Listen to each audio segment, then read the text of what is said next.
Bienvenue sur cette chaîne YouTube consacrée au procès contre Michael Jackson ayant eu lieu en 2005.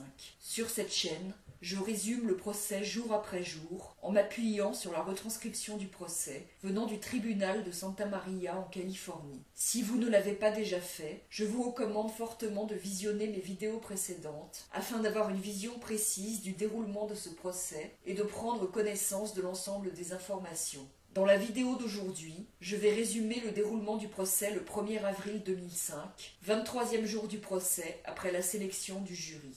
La journée commence avec la suite du contre-interrogatoire de Jeff Klapakis. Tom Mesereau pose des questions à Jeff Klapakis sur le fait que l'analyse des empreintes n'a pas été faite immédiatement sur les magazines saisis à Neverland ou sur le fait que des bouteilles d'alcool vues à Neverland n'ont pas été analysées. Jeff Klapakis admet que l'ADN des Arvizo n'a pas été retrouvé dans la literie de Michael Jackson, ni leurs empreintes, ni leurs cheveux et fibres. Il dit qu'il n'y a pas eu de recherche d'empreintes sur les livres pris par la police pour ne pas les détruire.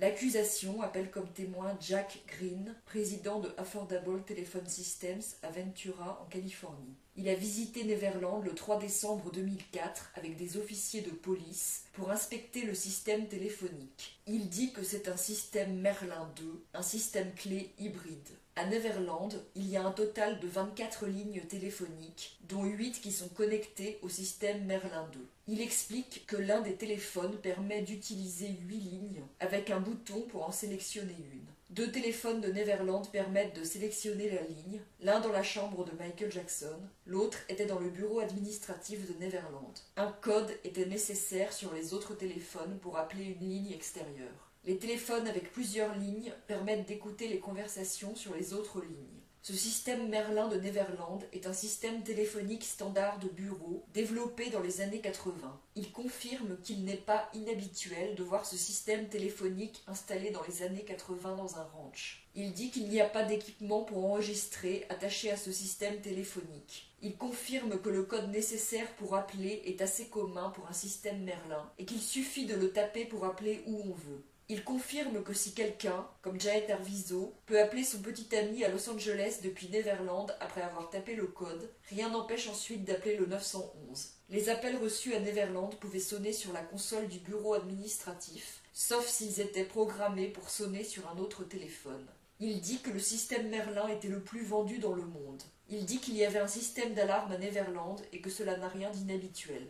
L'accusation appelle comme témoin Larry Feldman, avocat à Los Angeles. Il dit qu'en 1993, un avocat, qui représentait le père de Jordan Chandler ou Barry Rothman, Larry Feldman n'est pas sûr, Robert Shapiro, lui a référé les Chandler. Jordan Chandler avait été représenté très brièvement par Gloria Allred.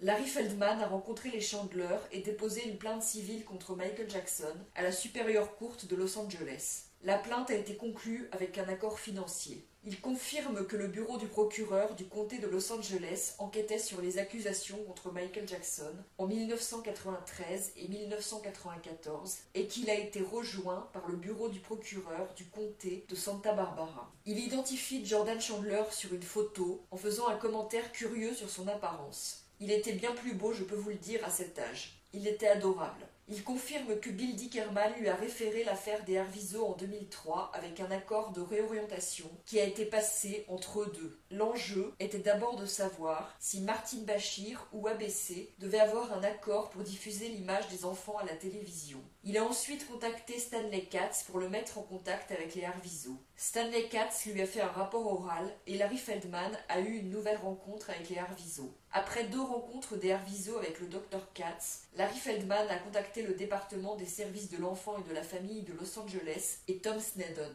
Larry Feldman a dit à Tom Sneddon que la police devait mener une enquête. Il dit qu'il a cessé de représenter les Arvizo vers octobre 2003 et a fait du travail légal pour eux en 2004. Il dit que les Arvizo ne lui ont pas demandé de déposer plainte contre Michael Jackson.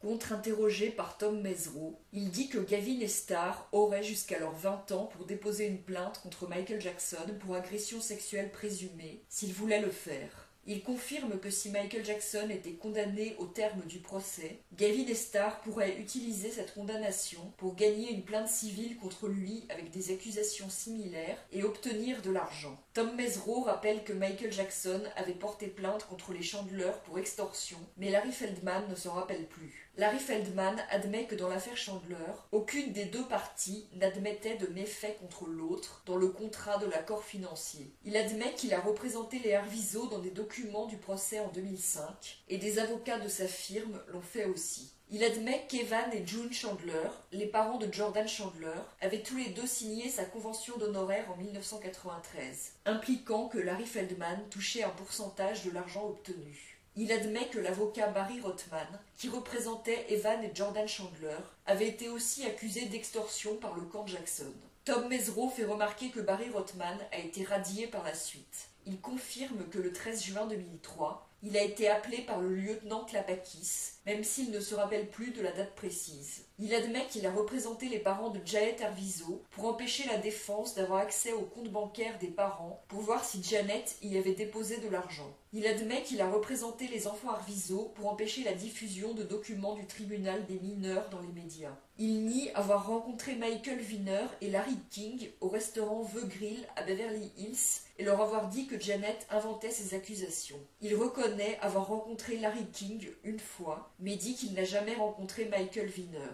Il dit que Larry King voulait qu'il vienne dans son émission. Il dit que Jordan Chandler n'est jamais apparu devant un grand jury. Il dit que l'équipe légale de Michael Jackson en 1993 voulait l'accord financier avec les parents de Jordan Chandler afin que les parents ne s'expriment pas dans les médias ou ne publient pas de livres, mais ils pouvaient parler à la police. Dans un procès criminel, il faut prouver les accusations au-delà d'un doute raisonnable, alors que pour une plainte civile, il faut prouver par prépondérance de la preuve. C'est pourquoi le procès civil peut être gagné presque automatiquement si le procès criminel a déjà été gagné. Larry Feldman insiste sur le fait qu'il faut prouver l'intention de nuire dans un procès civil, et Tom Mesereau lui fait reconnaître que c'est plus facile à prouver si l'accusé a déjà été condamné lors d'un procès criminel.